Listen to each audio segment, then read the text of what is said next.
Truman says these words, "I am Cyrus." And one of the mysteries here is that when God does like one Jubilee, he prepares the next one and plants the seed. So when he does one, so he's got one Cyrus. In the reign of Harry Truman, that Cyrus, the first American Cyrus, is born a child, Donald Trump, the next Cyrus. And to New York, where we're at right now, and around the world, this really lines up, I think, Jonathan, when I was reading Genesis 12:3. Yeah. I will bless those who bless you. God says to Abraham, I will curse those who curse you. Yeah. In real time. In real time. God keeps his promises. Yes. That's true as a nation, and that's true individually. You know, you bless Israel. I've never met anybody who blessed Israel and wasn't blessed. No. I never met anybody who hated the Jewish people and wasn't cursed. Yeah. Never. Yeah. And this has held up from the days of Egypt to the United States of America, like clockwork. Yeah. Our God is real. You know, one of the things is we're living in a time when the world is trying to dismiss God and say, "Oh, that's old. We can move on from that." That's one of the reasons I believe this is here, because no, God, your God is in charge. The God of the Bible is alive and well, and He's in charge of everything. That's right. Amen. That's what I believe you all for. Even presidents, even American presidents who played a crucial role in the rebirth of Israel, a prophetic role. Tell us about it. When God, you know, even that when the Jewish people came back the first time, God had a world ruler, Cyrus, to bless them, to say, go back, to actually bless Jerusalem and come back and rebuild. Cyrus, the mighty Persian Empire. He let them go home from Babylon, from their captivity. Well, when God brought them the second time, which was in our time, which was even bigger, I mean, it's the whole world. Did he have a world leader? Well, he did. An unlikely man, a guy who you'd never expect, but all of a sudden, God raises him from almost nothing and makes him the most powerful man in the world, and his name is Harry S. Truman. And Harry Truman read the Bible several times as a youth. And his best friend was a Jewish man, which God would use years later for Israel to come back into the world.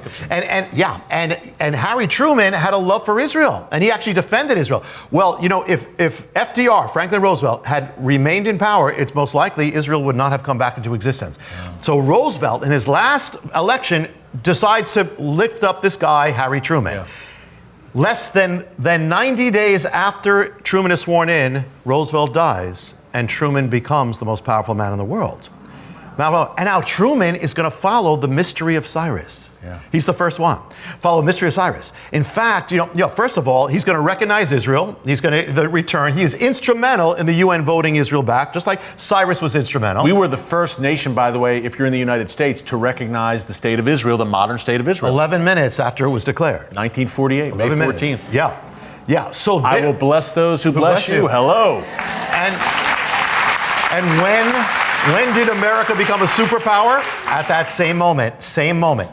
So that all happens. And now Truman, not only that, people don't realize, Truman actually first sent the word to the British Empire, let those exiles go back to the land, just like Cyrus did. Yeah. He said, you let them back. And I looked at the day that he said it was a Sabbath, was a Friday.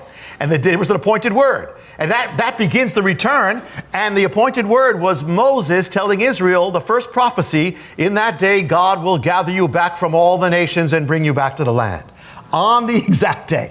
And not only that, after Truman recognized Israel, the chief rabbi, Cyrus, he didn't know what he was doing. He just was doing, and God says, not a believer. I'm using you anyway. And then, but Isaiah says, no, Cyrus, God is the one in charge of you. So Truman also had a Cyrus, had like an Isaiah in a sense. The chief rabbi of Israel makes a visit to the White House.